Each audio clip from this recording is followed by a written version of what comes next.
What's up, everybody? This is Mario, and I'm back with another episode of Endurify. And today I'm going to continue to share what I'm learning from the brave athlete. Calm the F down and rise to the occasion.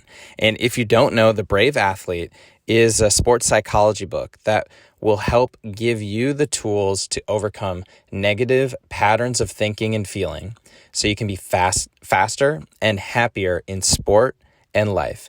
And today we're going to talk about a problem that as many as 90% of women face and around 25% of men as well.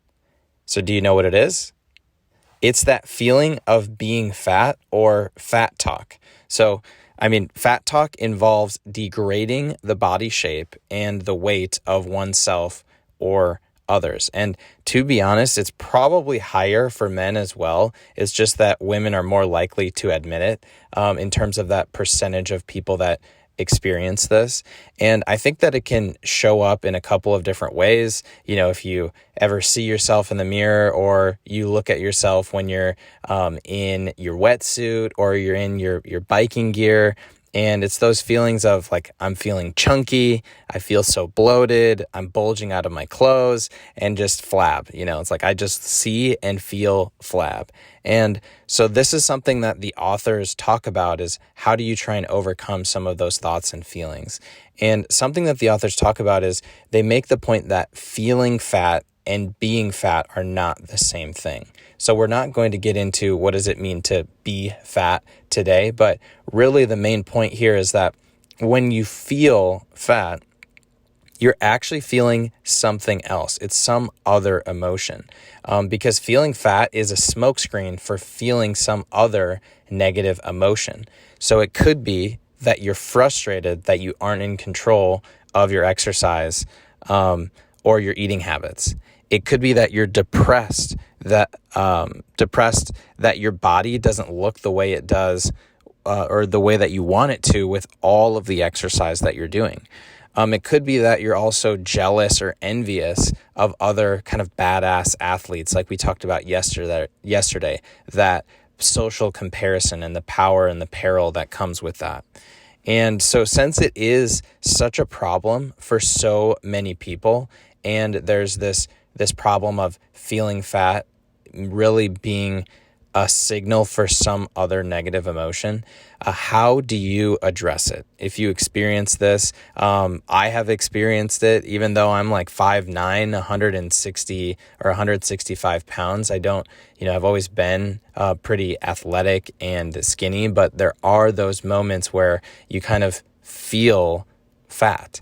And so I think the authors are really pointing out something that is valid and that a lot of people deal with. And so what are the different strategies for addressing it? So they talk about 4 different things, and I'm going to go into those next. So just like some of the other things that we've talked about, it all starts with awareness. And the first step is to identify the trigger of that fat feeling. And just like we talked about with the habit loop of a trigger, a routine, and a reward, we're going to want to try and figure out what is the trigger of feeling fat. And so if you ever happen to kind of catch yourself like looking in the mirror a certain way and kind of noticing the way that you look, this might be a trigger for that. And one of the ways that you can do that is start to try and be aware and write down that feeling, or write down the trigger of when you feel that feeling. So there's just like 3 short bullet points that you can write. I feel fat when, and then the trigger, where you were, and who you were with. Because remember, triggers can be locations, they can be circumstances, they can be individuals. So what you're going to want to do is the next 3 times that you experience that feeling, write down what you think the trigger was, where you were, and who you were with. And that's going to help you start to recognize those patterns. Now, another strategy that you can do and that you can use is called detachment. And this is where we talked about We've talked about this in one of the previous episodes, where you try and recognize the thoughts that you have when they present themselves, but try and let them go. And once you kind of know what your triggers are from the previous step, you can kind of see yourself going through a situation where you're feeling fat. So this might be sitting on a beach chair and you kind of feel like some rolls on your stomach. It can be when you're after a workout and you're jumping in the shower and you see yourself in the mirror. Whatever that situation is for you, whatever that trigger is for you, this is where you want to kind of try and leave your body almost like you're a human drone. And so you go above your body and you witness yourself, your body, your being, feeling that trigger and feeling those thoughts, and just run through those thoughts as if it's from a third person perspective, because this is where you start to recognize that you are not your thoughts and your feelings. You're just the container of all of your thoughts and your feelings and your experiences. And you can start to watch some of those thoughts that are coming through, and you can ultimately let them go. And so that's the second strategy of detachment.